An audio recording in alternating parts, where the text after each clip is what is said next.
Hi, I'm Roberta Matchison, and I'm the author of Can We Talk? 7 Principles for Managing Difficult Conversations at Work. On today's show, we talk about how to have difficult conversations remotely. We're also discussing why difficult conversations are the key to strong relationships at work. And we'll talk about why you can't find the truth on your own, and sometimes why the most difficult conversation you may need to have is about you and your leadership style.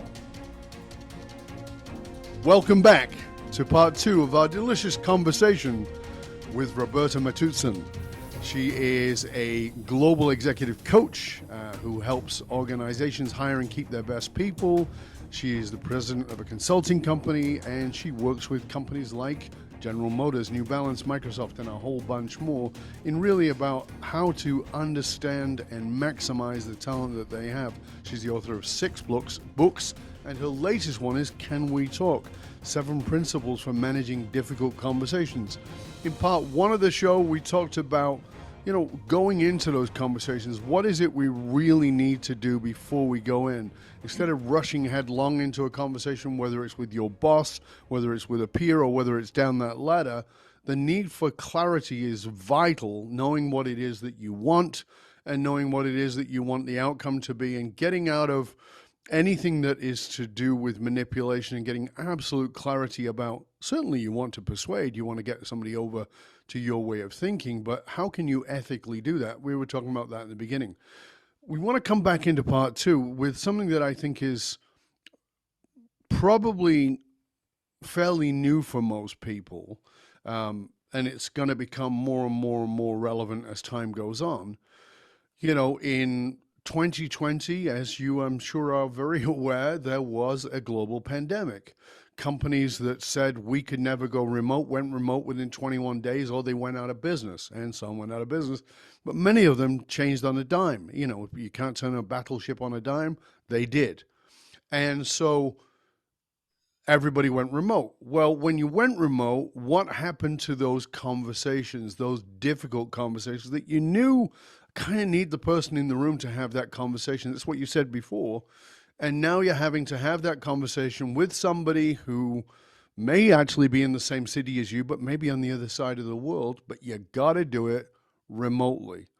So, Roberta, walk us through a little bit about that, having difficult conversations remotely, because it is difficult. It is challenging. And difficult conversations are difficult, they're uncomfortable, but potentially less effective over Zoom or over some other device, Teams or whatever it might be. So, Roberta, walk us through a little bit about that, having difficult conversations remotely, because it is difficult. It is challenging. And difficult conversations are difficult, they're uncomfortable, but potentially less effective over Zoom or over some other device, Teams or whatever it might be. Walk us through a little bit about how to get to that and how to deal with that fact that it's remote. Well, what was interesting for me is that when I wrote Can We Talk, I did write it in the middle of the pandemic. Mm-hmm. And so in the past, difficult conversations, if I would have written this book a year prior, I would have said, do not have this conversation on the phone, do not have this conversation remotely, like get on a plane and go and have this conversation. And of course, we weren't even allowed out of our houses. So that wasn't going to work. Couldn't even get on a bus. No. In my case, we couldn't even walk outside, but that's a Right. whole other story. So, what that allowed me to do is to really think through this whole idea of how do you handle these difficult conversations when you are remote. And I think the part that many of us forget is, you and I are having a conversation. I've got a Zoom background on, you've got one on.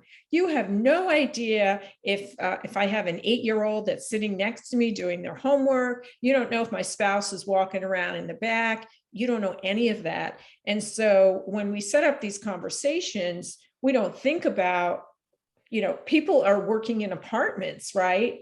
and Mm-hmm. there's no place for privacy. So first and foremost, I say to my clients, and I wrote in the book, it's so important when you're going to have these conversations to say to the person, is there a good time when we can speak privately? And is there a place in your house where we can make that happen? And then if that's not possible, I would suggest that people put earphones in so Mm-hmm. that their spouse or their 8-year-old isn't hearing you say, you're a loser, I'm going to fire you. Because that's what all good bosses say. Right. So it's really important, but we forget, right? I Mm-hmm. mean, I don't know who else is in the room right now with you, and you don't No. know who's in the room with me. So we have to just assume that there could be an audience. And it's really important to let that person know we're going to have a private conversation. So let's set it up so it can be successful. So I get that. So listen, Sally, Bob, Fred, whoever it is, I want to have a conversation with you. I want to make sure that it's in private. But now what I've done, neurologically, is I've just fired off the amygdala again. I've fired off their anxiety because, oh shit, this is serious. I can't have my kids in the room. Talk to us about the other side of that, which is being a leader and managing the anxiety you see in the eye of the person you're about to have the conversation with. Um, what's the sort of some of the steps we can go to in that? Well, again, as we talked about earlier, it goes back to being very clear. This is not, if we're going to have a difficult conversation that's going to result in the likelihood that you're going to be terminated, or we've already made that decision that the company is going to terminate Mm-hmm. your employment. This is not the time for chit chat. This is not the time to go over. And back in 1985, you did this wrong. And, in 1998, this went wrong. It's like, we've gotten to this point where it's pretty clear that we're not right for each other. Um, a couple of things happened in the last week that highlighted this. I can go through it with you again if you'd like, or if you prefer, we can move forward, and Mm-hmm. talk about what the next steps are. Mm-hmm. So in this, as we are coming out of the pandemic, at least superficially, um, we know that let's talk about the elephant in the room. That during that period of time, there was a lot of things going on besides the pandemic. There was a political polarization has gone through the roof, right? I mean, was it there before? Yes, of course it was. But was it at the fore? Was it brought forward often? Were people living in their political polarities? No, they had them and they kept them to themselves. That's not the case anymore. So now, as we bring people back, we've got a hybrid workforce. We've got some people in the office. We've got some people who are remote. We've got some people who are vaccinated, some people who are not vaccinated, some people who are very, very Biden, and some people who are very Trump, just to use an example. And those are difficult conversations. And it's one of the conversations that I know come up a lot because I've had those conversations with some of my leaders, which is I'll say, well, these people have been out of the workplace. They've had these conversations that are very politically, uh, potentially explosive. Um, and how are you going to handle this? And they say, well, we're going to not allow any political conversation in the office. And my answer is, good luck with that. Mm, mm. So, I would like to hear from you, Roberta, and I'm certain that it's probably not a focus in the book, but nonetheless, how do we confront that um, at any level? So, as a boss talking to an employee about the political rhetoric, as a peer to peer. I don't want to have those conversations, or I do want to have those conversations, or, my boss is very pro one side and I'm not the other. Again, it can be either way. How do we confront that? How do we, because that is going to be an elephant in the room for a long time. Well, I think as we head back to the office and as some people stay remote, I think we have to reestablish guidelines. So, at home, it might have been okay to cuss, right? Because no one's hearing you, right? So you and I are having a conversation. And I go, oh, shoot, in Hmm. another frame, in another way. And that's fine. It's just you and me. The guy in the cubicle next to you isn't hearing it, right? Hmm. But now we're in a different environment. And so we have to reestablish the guidelines. And in some organizations, what is the culture? Is it okay to speak freely? Is it wise to share your political views? Personally, I keep my political views and I keep that private. I don't think anybody needs to know how I feel. And so I just, you need to figure out what's right in your organization and what's going on in the culture. And is it okay to have those conversations? But if you're not comfortable with them, let's say your peer wants to keep advocating for, the conservatives and you're a liberal, you can Hmm. just say to that person, hey, I appreciate that you have a point of view.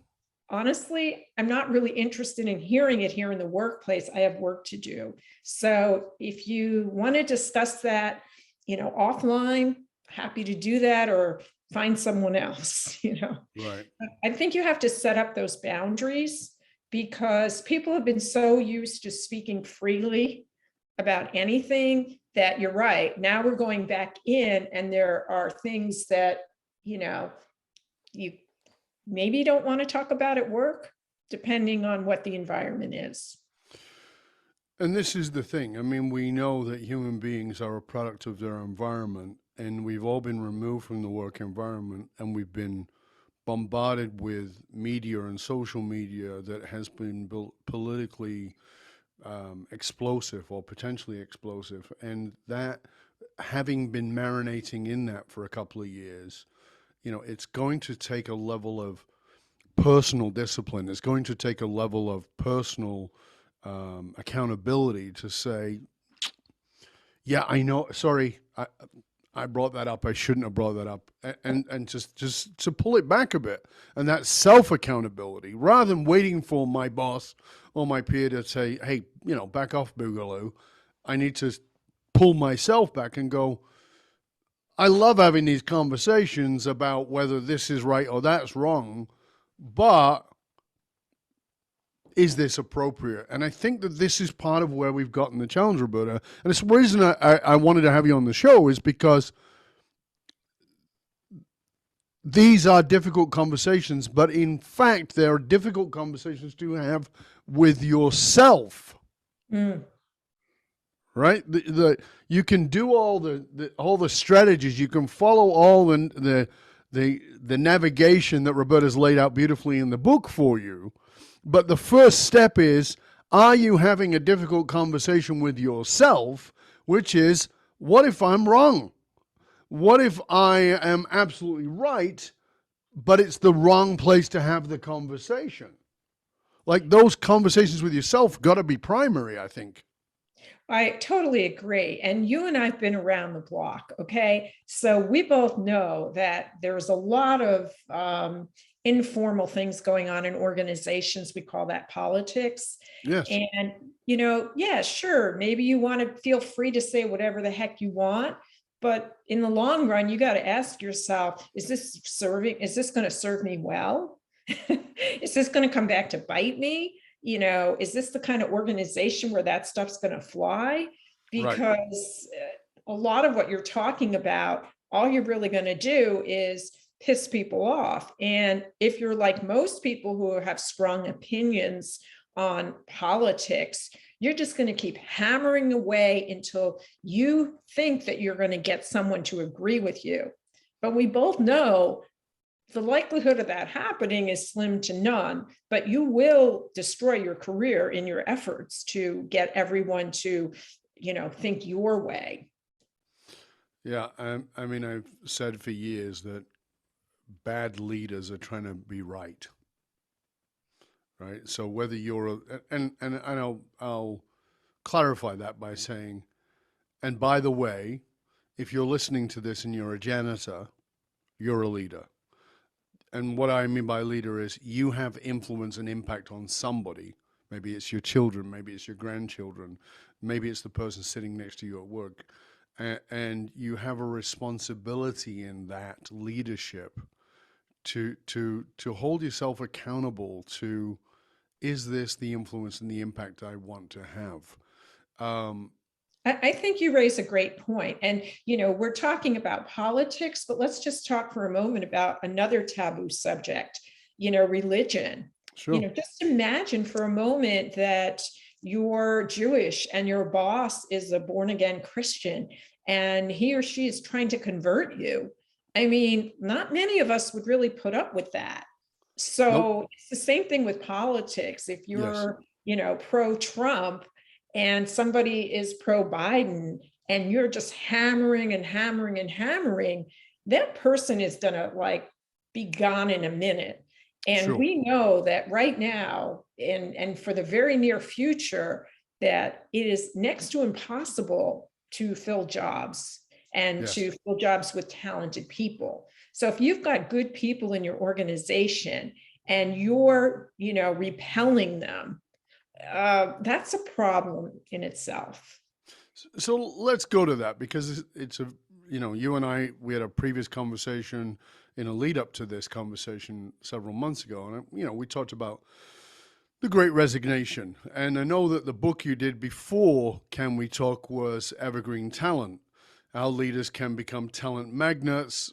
So let's put that in the context of, we are semi post pandemic. We have got this hybrid workforce. We're having these, or we're trying to have these difficult conversations, but at the same time, I'm finding a lot of leaders are going, yeah, but I can't even have those conversations anymore because I don't know where I'm going to replace that person. It's not like I've got 50 people lining up at the door. There are companies in Europe who are paying you $500 to show up for an interview, right? There are companies I know of very well who are paying $5,000 bonus if you stay 6 months, and one person I was speaking to recently was offered $100,000, 100 grand to stick around for another year, Mhm. right? I'm I like, have what? clients who I have clients who just got $100,000 raise. Right. That's a significant bonus, and all very nice. I don't know that it builds loyalty. But all very nice. But let's talk about these. The stakes are up, is what I'm trying to say, in the context of having a difficult conversation. In the context of there is now a lack of talent or lack of available talent. Well, I believe you have to look at the long game here. So what's happening is, you've got the sites like, you've got websites where people can comment about what it's like to work in an organization. Like And Glassdoor. yeah, Glassdoor. And Mm-hmm. so what you're doing right now is you're building your reputation every single day. And if you don't take care of these people who should not be in your organization, it won't be long before other people decide to leave. And when they go on to Glassdoor and write comments about the fact that, well, I'm working with a bunch of slackers, the management is lousy here, that's just going to perpetuate the problem. And so you got to be really committed to being the best leader you can be. And you have to really be open because things are changing. Uh, a year ago, if somebody told me that compensation was going to be reviewed quarterly, I would have laughed. I would have Of been like, course. by whom? Yeah. The employee? But now some companies are adjusting compensation quarterly. So it's sort of like you can't be living in the past going, well, we only do it once a year and we're going to just give everyone, an average of 3 or 4%. Like you can't do that, not if you want to retain people. And so it's really time to hit the reset button and start cleaning out the people who, are not really pulling their weight, getting rid of the bad leaders. And we all know who they are. if we're Mm-hmm. not able to get them up to the level we need them to get to. And we need to invest in our leaders and stop saying, oh, well, we're not going to provide coaching because we can't afford it. It's like, you cannot afford not to get this person a coach. So that is interesting again because again, you know, lack of talent. You and I both know that the average person is 10 years in a leadership role before they get any leadership training. 10 years, come on, right? I mean, that's insane. You've been a leader for 10 years and you've never done any leadership training. No wonder you're terrible. Right? Of course, right? Why wouldn't you? Why would you be? I mean, most people are just operating in the Peter principle. They've been raised to the level of their incompetence. So this is one of the things is that one of the things I say to people all the time, the leaders I'm working with, is listen, your present employees are going to be one of two people. They're going to be the people who really evangelical for your organization and bringing the best people and going, listen, I'm leaving because I'm going to a new position and I want to go in a different direction, but you got to come work here because these people are fantastic. And they become, they evangelize your organization. They're bringing people in, or they're going to be going, you suck, your leadership sucks, and I'm going to tell my friends, whatever you do, even though they're offering you a big change, don't go there. So this is one of the things that I think is such a, and every leader thinks they're great. Well, there lies the problem, because leadership is about perception. And Yes. if you think you're a great leader and no one else does, well, I'm not sure how that's going to, how that's going to work out for you. And so probably like yourself, whenever I coach a new leader, the first thing we do is we find out how they're being perceived in the organization. We, do a 360, and I talk to the people that are their stakeholders, and we find out, what does this person do really well and what's getting in their way. And it's not until somebody shines the light on you that you are able to then have that aha moment and say, okay, I can't ignore this anymore. Here's what I want to work on. Mm-hmm. Yeah, and the challenge is, of course, that I've often, again, with a difficult conversation is that you know this because you also coach these CEOs and executives like I do, and I always say, what's the percentage of truth your people will tell you? It's a question I ask, I'd and love people to hear go, the answer. right, and well, I think it's about 80%, 90%, and I go, good luck with that, and they go, what do you mean? I said, listen, as long as you control any form of purse string, you're not getting the truth. You're just not. You're going to get a shiny version because the number one job of that person who works for you is to keep you happy so that they keep their job. That's it. Now, it doesn't mean that they're not going to be good at their job. It doesn't mean they're not going to do a great job. But it means then if you say, do I kind of suck? They're not going to go, yeah, you kind of suck. They're going to go, no, you're great, boss. You're fantastic. Hold on a second. Let me polish you a little bit. So this is the challenge with these difficult conversations, Roberta, particularly when speaking up, is truth to power is rare. And so having that truth to power conversation, that's where I really want to finish our section today, is how do we have that truth to power conversation? How do we get the courage to have that, knowing that this could be my job on the line? I really want to work here. I like the company. I like the organization, but my boss is a bit of a dick, and I need to let him know that you're a bit of a dick. But I'm not trying to be mean. I'm trying to say, I like you, but your style is dickish in how you lead. And I want you to have that awareness. That's very difficult to deliver without feeling like, oh my God, they're going to perceive it as attacking and I'm going to get fired. Well, if you approach it that way, you're absolutely right. But again, if you if you look at it from the perspective that, why would this person be willing to change? It just goes back to, giving this person examples of, hey, you may find for most people that screaming and yelling at them is very effective, but let me just share with you, it has the opposite effect with me. And I Mm, know that you're trying to get more productivity out of people, including myself. And so, what I would like to ask is that you think about how you frame your conversations with me, because you'll get a lot more from me when you explain things to me rather than when you yell at me. And so you just, you kind of just have to frame it like, and I know you want to get more out of me, right? Because it's mm, all about productivity. But I want to go back to this conversation with, the executives, and yep. I don't believe that they're ever going to get the truth from the people that work for them. No. And so when I do these 360s and I ask those two questions, what does he do really well, or her, and what's getting in their way? I roll all that information up, and then I have a part of the 360 that says in their own words. And man, when you frame it in someone else's words, in their words, that person's, I've had people say to me, I had no idea people felt that way. Yes. I had one client actually in tears. She was like, this is horrible. I'm like, well, it's horrible, but we can fix it, right? Because we know. But if you're not willing to ask those questions, if you're not willing to hear that feedback, then, nothing is ever going to change. And I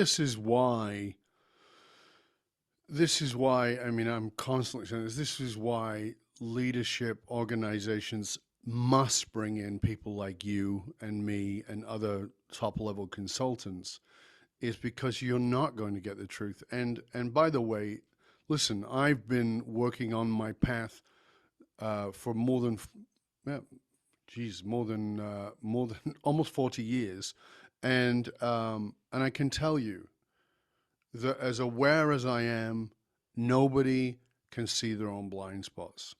And the people around you are not going to show them to you because there's too much invested.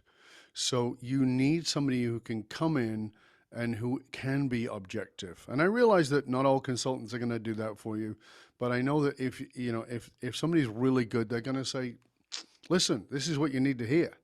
This is Well, I'm sorry." this is why I get paid up front. Yeah, me too. Same Because thing. I'm going to be paid, and I'm going to tell you exactly what, I'm not worried. Well, if I frame it in a way that they don't like, I'm not getting paid.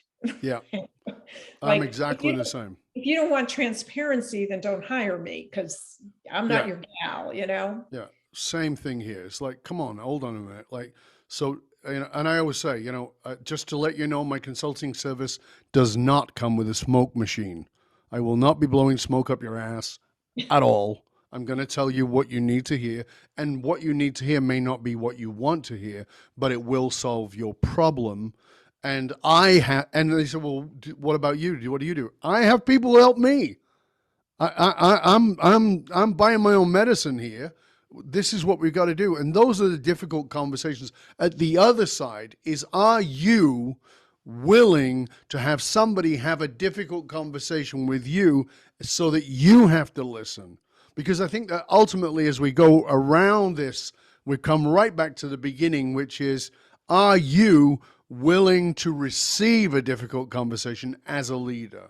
Are you willing to hire a consultant who will explain to you that you're swimming around in your own dirty water, and that you need to look into this in ways you haven't, that you can't see, so that you can have better conversations with the people you deal with. And so those difficult conversations between you and your employees, or you and your peers, can go much better. So I fully agree with you. Thank you so much, Roberta. It's been a pleasure and an honor, as always.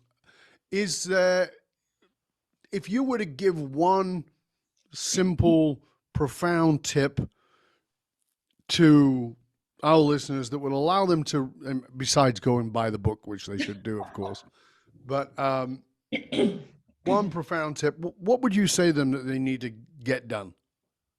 I think they need to understand that things are not going to get better on their own. If you ignore a problem, it is not going to go away.